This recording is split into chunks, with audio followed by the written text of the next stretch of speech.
Welcome back to Tao of Twang. I'm Dave. So I'm stoked because we haven't had a Just Show Me the Licks video on the channel for a while. So there's a playlist on Tao of Twang called Just Show Me the Licks. It's kind of the same format as the other videos. I do a demonstration, then a lesson, and then at the end, there's a few minutes of the backing track for you to practice over. This one will be the same way. I'll also pin a top comment on this video that has a link to the previous one a couple days ago where we used the same backing track. And if you put, if you like this today, you don't have to do them in either particular order, really. But go back and, take a look at that one too, and you'll get kind of an overall better understanding of how to play over a progression like this, hopefully. So we're in A, and it's a 5-4-1 progression. Okay, so we're just going to kind of warm up pretty quick with this progression, then we're going to get right into the good stuff. Here we go.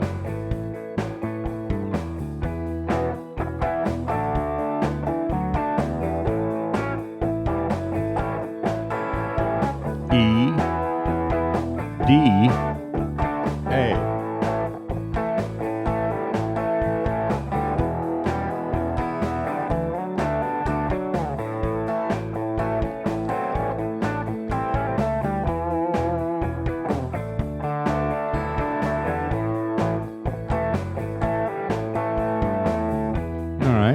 And when you're warming up, just try different things like that. Do some bar chords, do some open chords, a couple little, in between licks if you want. Get loose, And we're going to start right at the top. We're not going to be able to go, note through note for note through that whole little solo that I played in the intro. But I'm going to show you the important stuff about each. I'm going to block that out for you, okay? And I think it'll work for you. Here's what I mean. The first thing that happened today in that intro was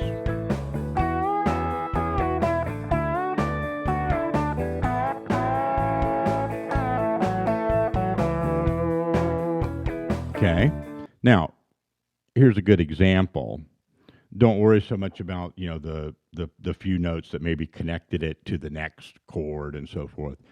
After you learn these really interchangeable ideas that I'm about to show you, probably go back and watch that intro and be like, oh yeah, okay, I see.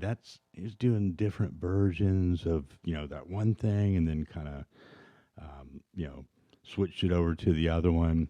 It'll make sense if you go through it this way, I think. So that first little bit is of taking it chord by chord. So E. And if you look at an E, try it up here. Okay. That sound, I'm bending up to that G sharp right there.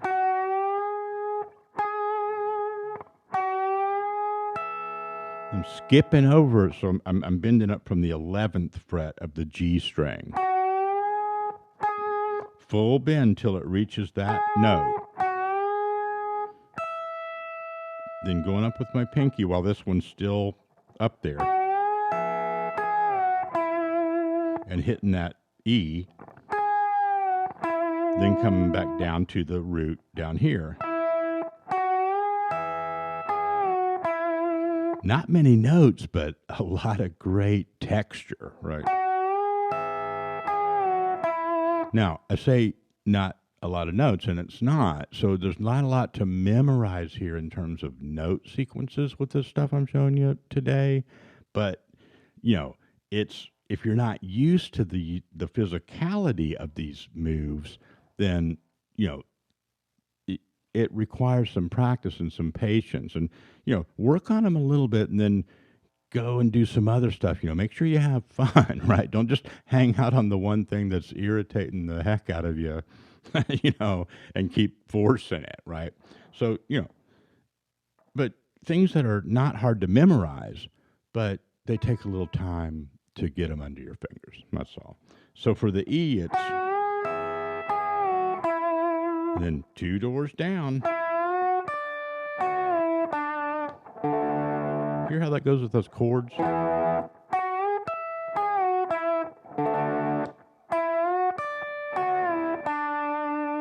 Okay. And there's so many different variations of this. If it doesn't, ring out the whole time,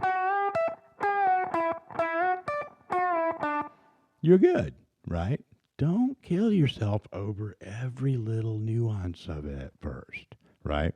Because when you really get out there and start using this stuff and playing, you don't want them to all be exactly the way that you originally learned them all the time, right? But that's the routine for that, and that will work with any major um, triad, right? So then went down to the A. You could just do the same thing down there, and that would be fine. I think what I did in the intro was I hit more of the strings, or I hit this one more.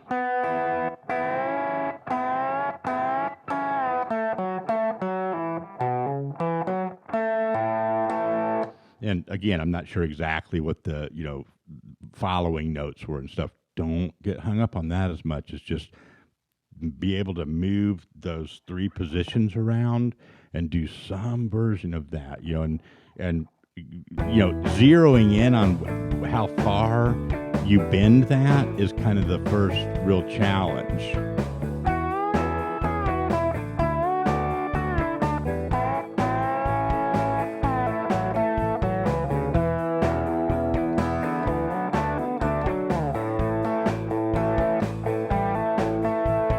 I think that's probably what I did. Was the second time around in the demo was really just kind of went back to playing the chords.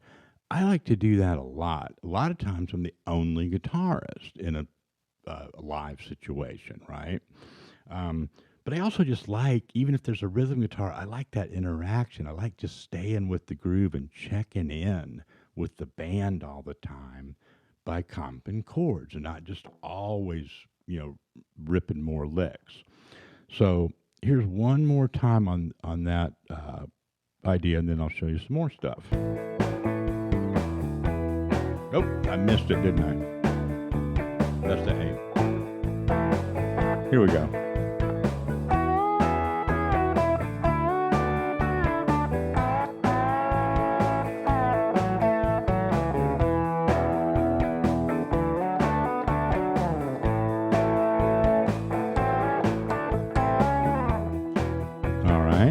Let me show you real quick.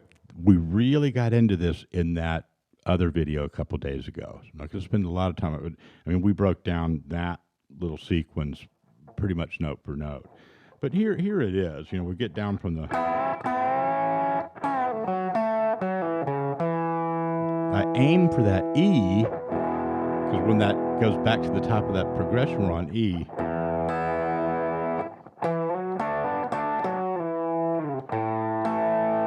And I'm just doing a little chord riff up there, a little Skinnered riff on that D. Sometimes I just drag it all the way down. Sometimes I put a little more rhythmic stuff in it.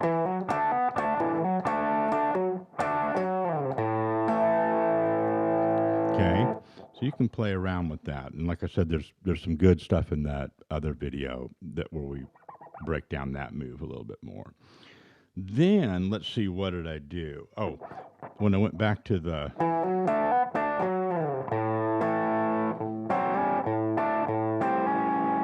did one of those deals, and we talk about this in the other one, too. The first thing is slide that,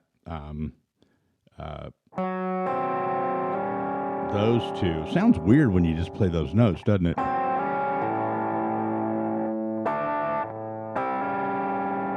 Kind of that Funk 49, rock and roll hoochie coo type stuff. You just have to kind of pick that one apart for yourself, but that's it in slow motion. Okay. Then I came back up here and did kind of a variation of that other first set of licks.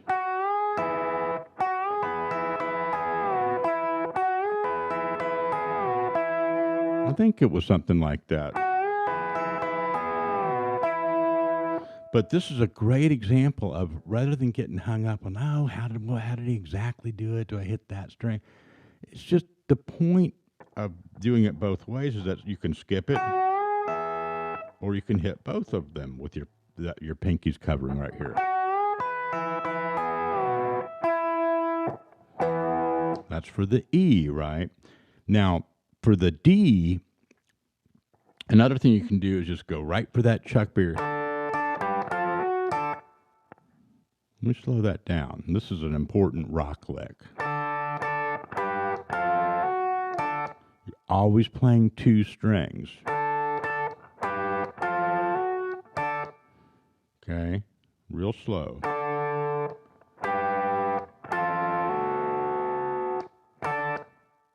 All right. Now, use your ear. All right. And then I go down to the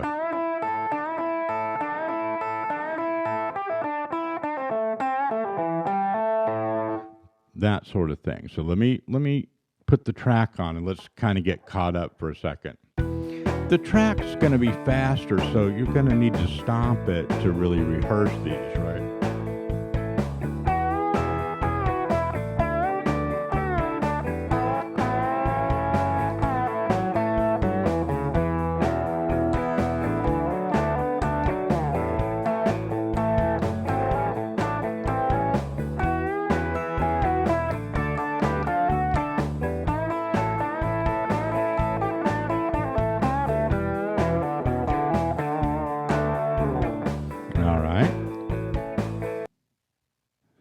So that kind of third time around, when I go back up to here, a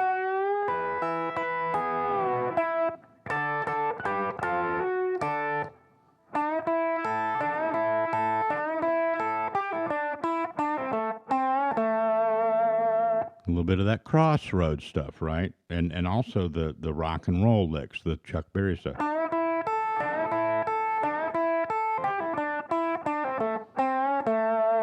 Real slow.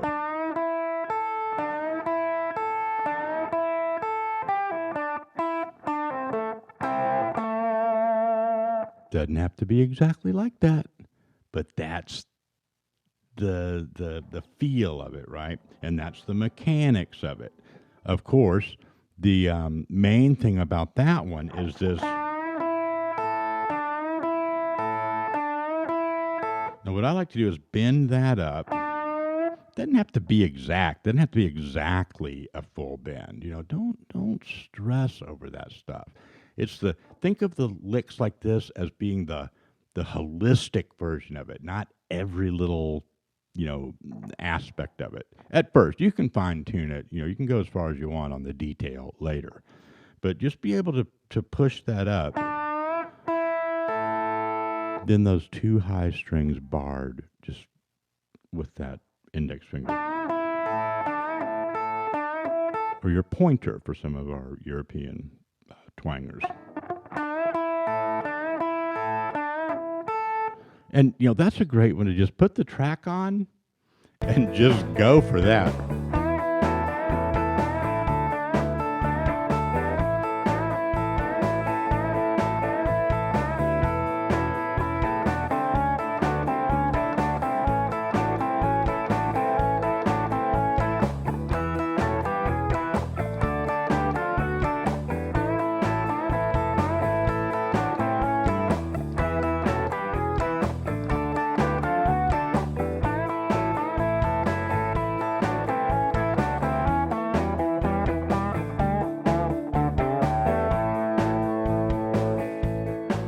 Sorry, couldn't help myself.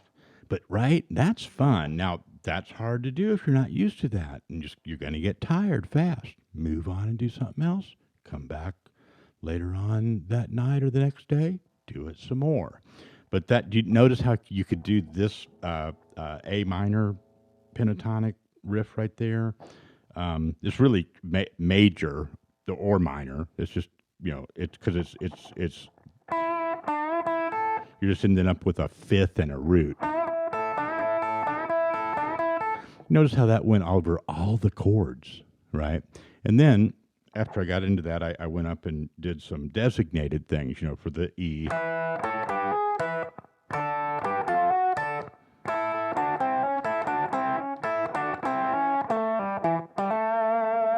And in the track, in the intro, I think actually went down. I went, um,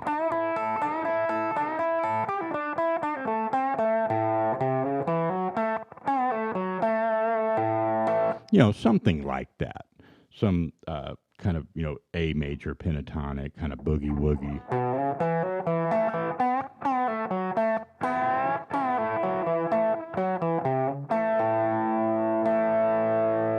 Right? To kind of end that real short intro earlier. But that's the idea right there. And, you know, hopefully you noticed that they were interchangeable, right? If I go, well, you can do that over all of them.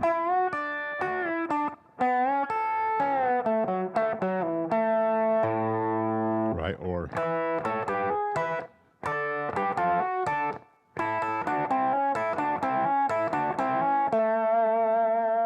all right. After I did just a little, blues scale kind of pull off stuff going down there, and probably ended up down here, just comping that A at the end or something. All right. So there's some ideas for some Southern rock style licks that you can plug into a lot of different music, guitar music, and especially things that use major chords. Most of the licks I showed you today kind of are specifically for major triads. And a little bit of arranging, how you can move around different versions of things. And if you know 2 or 3 new licks, it's not like, oh, I just know 2 licks, 4 bars of stuff. No, you mix that in with your other pentatonic work that you're doing, your blues scale stuff, just anything else that you've got going on, and it's very interchangeable. And all of a sudden it's moving out in every direction. That's really cool. And let me leave you with this thought as well today. I understand how difficult it is to learn this stuff and learn it off of video or just by ear or by tab or however you're doing it. The things that you're doing sound way better than you think they do. I can just about guarantee you that. Don't judge it harshly, right? Find routines that work for you, slow it down, take what you need from these videos, leave the rest. Come back later or just kind of keep going through your YouTube forest and just picking a little thing here and a little thing there, and it's going to happen for you, right? It can't all be done just by, the one master class, unlock the key to the universe and all that. Don't worry about all that stuff. Just do what you're doing, You know when it feels good. Keep doing it. Let me know how it goes for you. I'll talk to you soon.